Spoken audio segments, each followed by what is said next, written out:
Il-Prim Ministru Joseph Muscat sostna li għad kbir ta' kumpaniji qed jirrelakaw f'Malta wara li pajjiżna kien l-ewwel ġurisdizzjoni li waqqaf leġislazzjoni li toffri trasparenza u stabbilta fl-industrija tal-blockchain. Dr. Muscat qal dan f'konferenza li fija kien wieħed mill-kelliema ewlenin ta' summit f'Basel fl-Iżvizzera dwar il-blockchain li ddiskuta kif din it-teknoloġija ġdida qed tiġi adottata fuq livell governattiv. Il-Prim Ministru qal li l-leġiżlazzjoni li ġiet adottata f'Malta hija waħda newtrali u mhix speċifikament marbuta mal-blockchain biss.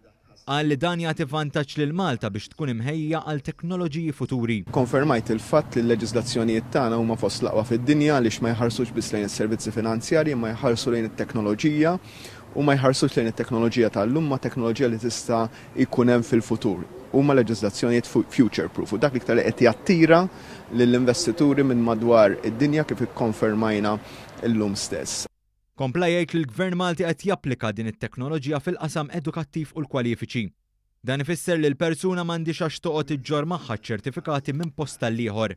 Il-Prim Ministru saħaq li l-Gvern qed iħares il-quddiem biex jadotta wkoll din is-sistema fil-qasam tas-saħħa, tat-trasport u anke fid-Dipartiment tal-Artijiet. Kull persuna jkollha biex ngħidu hekk fil-pussess tagħha l-informazzjoni tagħha u jkun hemm mod aktar sigur ta' kif tinżamm din l-informazzjoni.